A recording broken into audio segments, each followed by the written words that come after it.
அனைத்து தளபதியின் சொந்தங்களுக்கு வணக்கம். தளபதி படம் வரக்குள்ள பாத்தீங்கன்னா வச்சுங்க, அது வரைக்கும் எந்த படத்துக்குமே அப்படி விஷயம் நடந்திருக்கு. ரிவ்யூவர்ஸ் எல்லாம் சேர்ந்துட்டு ரவுண்ட் டேபிள் கான்ஃபரன்ஸ் மாதிரி படம் எப்படி இருக்குது, அதுக்கு வர இதுக்கு வர அப்படின்ட்டு ஒரு விஷயம் பேசிட்டு இருப்பாங்க. நான் அதுவே ஆச்சரியப்படுவேன். இத்தனை படம் ரிலீஸ் ஆகுது, இவ்வளவு பெரிய ஆக்டர் படம் ரிலீஸ் ஆகுது, தளபதி படத்துக்கு மட்டும் இப்படி ஒரு விஷயம் நடந்துட்டு இருக்கு அப்படின்ட்டு ரொம்ப ஆச்சரியமா இருக்கு. ரீசெண்டா ஒரு விஷயம் நடந்திருக்கு. ஐபிசி தமிழ் யூடியூப் சேனல்ல பாத்தீங்கன்னா தளபதி அவர்கள் அரசியல் என்ட்ரியை பத்தி இந்த ஜேர்னலிஸ்ட் அப்படிங்கிறாங்க பாத்தீங்களா, நான் மறுபடியும் சொல்றேன், நல்ல ஜேர்னலிஸ்ட் பத்தி நான் பேசவே கிடையாது. தனக்கு தான் எல்லாம் தெரியும், தான் பெரும்புள்ளி, தான் சொல்றதான் கரெக்ட் அப்படின்ட்டு வாங்குறவங்கலாம் வாங்கிக்கிட்டு ஒரு அஜெண்டாவோட ஒரு சில பேர் இருப்பாங்க பார்த்தீங்களா, அதுல ஒரு சில பேர் ஒரு 5-6 பேர் உட்காந்துக்கிட்டு தளபதியோட பொலிட்டிக்கல் என்ட்ரி பத்தி பேசுறாங்க. நான் ஃபுல் வீடியோ பார்த்த ஒரு முதல் பாட்டு 1/2 மணி நேரம் ஓடுது. அதுல ஒரு சில விஷயத்த பத்தி நான் ரிவ்யூ பண்றேன், சின்ன சின்ன கிளிப்பிங் மட்டும் போடுறேன். மீதி ஃபுல்லா வேணா லிங்க் தர போய் பாருங்க. யாருக்குமே தளபதி அரசியலுக்கு வர்றது சுத்தமா பிடிக்கலைங்க. பிடிக்கல மீன்ஸ் ஐயோ அவர் நல்லா இருக்கணும், சின்ன நல்லா இருக்கணும்னு நினைக்கல. ஆனா என்னன்னு பண்றாங்க பாத்தீங்கன்னா, அவரை வந்து இந்த அரசியல்ல இருந்து வெளியேற்றிடணும், தளபதி அரசியலுக்கு வரவே கூடாது, வந்தது தப்பு அப்படின்னு அந்த ஃபேஸ்லயே தெரியுது. ஒரு நல்ல ஒரு பெரிய அஜெண்டாவோட தான் பேசிட்டு இருக்காங்க. வீடியோக்குள்ள போலாம். அவருக்கு வந்து பெரிய யூத் ஃபேன் ஃபாலோயிங் இருக்கு. நான் அது ப்ரிசைஸ்லி அதான் எனக்கு பயம். ஏன்னா நீங்க இப்போ மகாவிஷ்ணுவோட வீடியோஸ் எல்லாம் எடுத்து பார்த்தா கீழே வர கமெண்ட்ஸ் எல்லாமே வந்து பெரும்பாலும் இளைஞர்கள் மாணவர்கள் போடுறதா. நிறைய பேர் வந்து எங்க ஸ்கூலுக்கு நீங்க வாங்கன்னு அந்த இதுக்கு கீழே போட்டிருக்கிறத பார்ப்போம். That doesn't mean Mahavishnu is like நம்ம வந்து அவரை இன்னைக்கு வந்து அவர் எக்ஸ்போஸ். அதாவது உங்களோட தரம் எப்படி இருக்குன்னா, மகாவிஷ்ணு தளபதி ஒண்ணு அப்படின்னு நிறுத்தி பார்க்குற இடத்துலயே தெரியுது உங்களுக்கு தளபதி மேல எவ்வளவு பெரிய காழ்ப்புணர்ச்சி இருக்கு அப்படின்ட்டு. ஸோ இதுக்கு நான் பதில் சொல்லணுமான்ட்டு எனக்கு தெரியல. கமெண்ட் பாக்ஸ் நீங்களே சொல்லுங்க.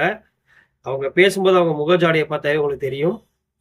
ஓகே, இருக்காரு போறாரு அவர்கிட்ட. இப்போ அவரோட சில படங்கள்ல வந்து சுத்தமா வந்து ஏற்றுக்கொள்ள முடியாத பல கருத்துக்களை வந்து அவர் படங்கள் மூலமா வச்சிருக்காரு. ரொம்ப ரீசெண்டா நீங்க வந்து ஒரு ஷிஃப்ட் இப்போ சிவகாசியில வந்து மோசமா பேசியிருக்காரு. ரொம்ப மிசோஜனிஸ்டிக்கான ஸ்டேட்மெண்ட்ஸ் எல்லாம் அந்த படத்துல வந்து. சிவகாசி படம் வந்து எவ்வளவு நாள் ஆச்சு. சரி, சிவகாசி படத்துல பேசியிருக்காரு அப்படின்னா, தளபதி அவர்கள் பல இடத்துல சொல்லியிருக்காரு, ஒரு டைரக்டர் எழுதி தர வசனத்தை பேசுறது தான் அந்த அக்ரிமெண்ட்ல போட்ட ஒரு ரூல்ஸ். அதை ஒரு நடிகனா பண்றது அந்த தொழிலுக்கு அதுதான் தர்மம். அந்த நடிப்பு தொழிலுக்கு தர்மத்தை காப்பாத்தினதை வந்து இதை கம்பேர் பண்ணி பேசுறதுல எந்த விதத்துல நியாயம்? சரி, நீங்க பேசுறதே நியாயம் இல்லை அப்படிங்குள்ள இந்த இதுல ஒரு நியாயத்திற்கு தான் பேச முடியும். ரைட், அடுத்து அந்த அட்லியோட படம் ஒண்ணு வந்துச்சு இல்லையா, அந்த பிகில்ல வந்து பாடி ஷேமிங் எல்லாம் பண்ணாரு. குண்டா இருக்க, சாப்பிட்டுட்டு இருக்க, இந்த மாதிரியான பிகில் நடந்த அந்த பாடி ஷேமிங் குண்டமா அப்படிங்க பாத்தீங்களா, அதை பத்தி பேசுறாங்க. இதுல அட்லியே பல இடத்துல விளக்கம் கொடுத்துட்டாரு. குத்தம் சொல்லியே ஆகணும் அப்படின்னு சொல்றவங்களுக்கு இதுக்கெல்லாம் பதில் சொல்ல முடியாது. ஏன்னா பதில் சொல்லாமே போறேன்னா இன்னும் பின்னாடியில இருக்கு, ஸ்பெஷல் ஐட்லாம் வருது, வெயிட் பண்ணுங்க. நான் முதல் நாள் சொன்னது தான் அவரோட வருகைக்கு அப்ப வேற ஒரு தொலைக்காட்சியில, Vijay will be a disruptor, he cannot be a victorious person. அவர் இருக்கு. மணி என்ன ரொம்ப ஸ்பெஷலான இந்த ஒரு விஷயத்த கிட்டத்தட்ட ஒரு 10-20 இன்டர்வியூல சொல்லியிருப்பாரு. தளபதி விஜய் வந்து விக்டரா இருக்க மாட்டாரு, ஒரு டிஸ்டர்ப்டரா தான் இருப்பாரு அப்படின்ட்டு. இங்கேயே அந்த உருட்டிட்டு இருக்காரு. அடுத்ததை பார்ப்போம்.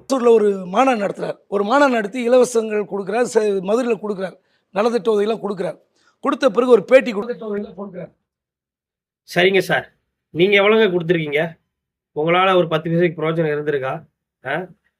கொடுக்க இல்லைனாலும் குறை சொல்ல ஒரு குரூப் வந்து உட்காந்துட்டு இருக்குது பாருங்க. எல்லாம் பணம் கொடுத்தா என்ன வேணா பேசலாம், எங்க இருந்து வேணா பேசலான்ட்டு பேரு ஒரு நல்ல ஜேர்னலிசம் கொடுக்குறாரு. அவருக்கு அணில் ஏன் பேர் வந்ததுன்னா இந்த இடத்துல தான் படுகிற அவருக்கு உண்மையிலே அரசியல். இந்த வசன பேசக்குள்ள பக்கத்துல ஒருத்தர் உட்காந்து ஜீவா டுடே அப்படின்னு ஒரு குரூப்பு எவ்வளவு வன்மத்தோட கேவலமா சிரிக்கிறாரு மட்டும் பாருங்க.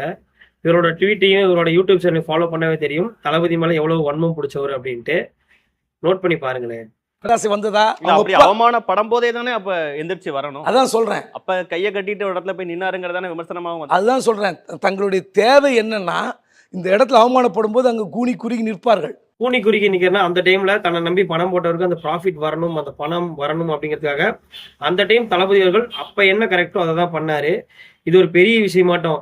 நீங்களாம் எங்கேயும் கூனிக்கு நிக்கிறது இல்லையா? இப்ப பணம் வாங்கிட்டு உட்காந்து பேசுறீங்களா கூட மோதறதுக்குள்ளன்ட்டு அப்படியே பல்லகாமிக்குள்ள நல்லா இனிச்சிச்சா? இதுல இப்ப மாநாடு நடக்குமா? மாநாடு நடக்கும் நினைக்கிறீங்களா? நடக்காதுங்கிறீங்களா? நடக்காதுங்க. மாநாடு நடக்காது அப்படின்ட்டு சொல்றதே ஒரு வன்மம். இப்ப என் மூஞ்சில வச்சு அந்த வன்மம் மாதிரி பக்கத்துல இருக்க சிரிப்பை பாருங்களேன், இல்ல பக்கத்துல இருக்க அந்த அக்காவோட சிரிப்பு பாருங்களேன். அவ்வளவுதாங்க, அவங்களோட அஜெண்டா புரிஞ்சிருச்சா? பாருங்க அடுத்து. ரசிகர்களோ ஓட்டு போடுவாங்களா? எலெக்ஷன்ல நாங்க இவருக்குலாம் ஓட்டு நின்னா போடுறோம். ஓட்டு வருமா? அப்படியே ஒரு 16% வாங்கி விடுவார், 15% வாங்கி விடுவார், பெரிய ஸ்பாயிலராக இருப்பாருன்னா ஏதாவது ஒன்று பேசலாம்.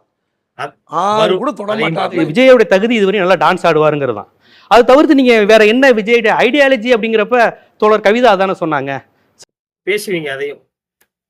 ஆறு கூட தொட மாட்டார். வெட்டியா தாண்டாரியா வெட்டு. விஜயோட தகுதி இதுவரையும் நல்லா டான்ஸ் ஆடுவாருங்கிறது தான். ஆமா, அந்த ஆயக்கலைகள் எல்லாமே தெரியும். ஏன் உனக்கு என்னையா உனக்கு இந்த வன்மம்? சரி, பணத்தை வாங்கிட்டு கூற கூவு.